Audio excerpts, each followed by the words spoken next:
Please, তোমরা তো জানো না কখন তোমরা মরবা। শোনো, তুমি অপরাধ করিও যদি তোমার মনে হয় আল্লাহ তোমাকে দেখে না, তখন করিও। তুমি অপরাধ করিও যদি তোমার মনে হয় আল্লাহ তোমাকে জিজ্ঞেস করবে না, তুমি নিশ্চিত বেঁচে যাবা। তুমি অপরাধ করিও যদি তোমার মনে হয় যে আল্লাহ তোমার জন্য জাহান্নাম নির্ধারণ করবে, আর তুমি আল্লাহকে বলবা আল্লাহ আপনি বললেই হবে না আমি জাহান্নামে যাবো। যদি এই ক্ষমতার অধিকারী হও তাহলে তুমি অপরাধ করিও। তোমাকে বলি, ইয়া মহিলা, মা, বোন, চাচা, চাচি, নামাজ ছাড়া মানুষ মুসলমান থাকে না। ওয়াল্লাহি আমি বলছি না কোথায় বাঁধবেন, তর্ক পরে। আমি বলছি আপনি নামাজটা স্টার্ট করেন। আমি বলছি না যে তারা ওই 20 রাকাত পড়বেন না 8 রাকাত পড়বেন। আমি বলছি যে আপনি পড়েন, 2 রাকাত হইলেও পড়েন। আমি বলছি যে আপনি ঈশার নামাজ 15 রাকাত দরকার নেই, আপনি শুধু 4 পড়েন। আমি কি বলছি সুন্নত বাদ দিতে? আমি বলছি যে তুমি পড়ছো না, শোনো, ভয় পেও না, ঈশার নামাজ 15 রাকাত তোমার উপরে ফরজ নয়। আমি তোমাকে না করছি না 15 রাকাত পড়তে।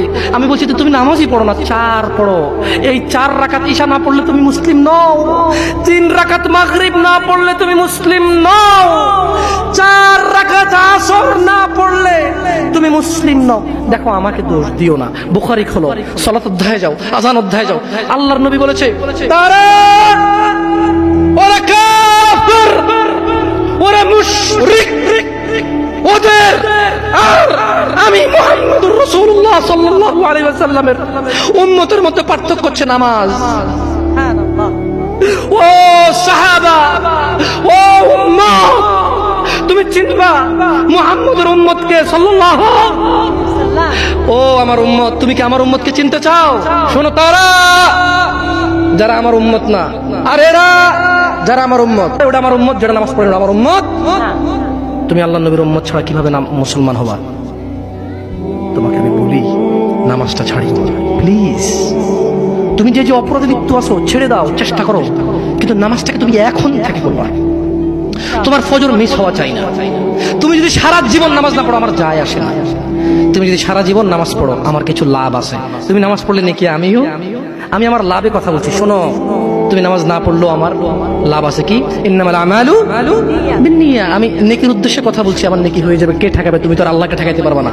তুমি নিজেকে না নামাজ থেকে বিরত রাখতে পারবা, আল্লাহ যদি নেকি দেয় ঠেকাইতে পারবা? তাহলে আমরা সবাই মিলে বলি আল্লাহর দিকে তাকিয়ে শেভ করিয়েন না। দেখেন, এটা অনেক কিছু না, এমন না যে শেভ করলে আপনি একেবারে কাফের হয়ে গেছেন, মুশরিক হয়ে গেছেন, এমন না। লজ্জা থাকা উচিত। কিভাবে কাটতেছেন? কিভাবে? মহিলার ওঠে না, আপনার ওঠে, কেমনে কাটতেছেন? গলা কেটে দিবেন? কাটবেন না কেন? এটা হারাম।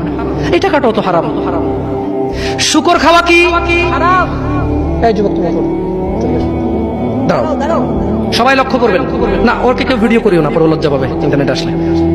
তোমাকে এখন শুকরের মাংস দেবো, খাবা? কেন খাবা না? জোরে বলো। আপনি শুকরের মাংস খাবেন? আপনি কুকুরের মাংস খাবেন? কেন খাবেন না? কেন? কেমন হারাম? শুকর মাংস খাওয়া কি হারাম? এই এখানে তাহলে আর বলছি না, কেউ কি রাজি হবে তার বোনের সাথে জানা করতে? কেন? কেন? কেন? কেন? তো নামাজ না পড়া কি? শুকরের মাংস খাচ্ছ না হারাম দেখে, নামাজ ছেড়ে দিচ্ছ, তো সেটা তো হারাম। তার মানে তোমার যদি স্বাদ লাগতো, তোমার বাপ মা যদি শুকর মাংস খাইতে, তুমিও খাইতে, হারাম আর বাস্তা। তোমার বাপ নামাজ পড়ে না যুবক, তাই তুমি নামাজ পড়ো না। তোমার বাপে ভাত খায়, তাই তুমি ভাত খাও। পাকিস্তানের রুটি খায়, তাই ওরা রুটি খায়। চাইনিজরা এইভাবে লাঠি দিয়ে খায়, ওরা লাঠি দিয়ে খায়। শোনো, তুমি বলতে চাচ্ছ তুমি শুকর খাও না কারণ এটা হারাম, তুমি মিথ্যু। তুমি একটা চরম মিথ্যাবাদী, ধোঁকাবাজ। তুমি বলছো তুমি শুকর খাও না, এটা হারাম না? তো তাহলে তুমি নামাজ না পড়ো তো হারাম, তুমি কেন কেমনে ছেড়ে দিচ্ছ? এই যুবক, তোমাকে যদি বলে ন্যাংটা হয়ে হাঁটো, হাঁটবা? কেন? কেন? কেন?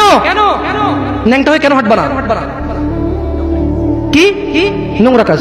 নামাজ পড়ো না, তোমার শরম লাগে না? শুকরের মদ কি রাস্তায় হেঁটে মদ খেতে পারবে? কার সাহস আছে?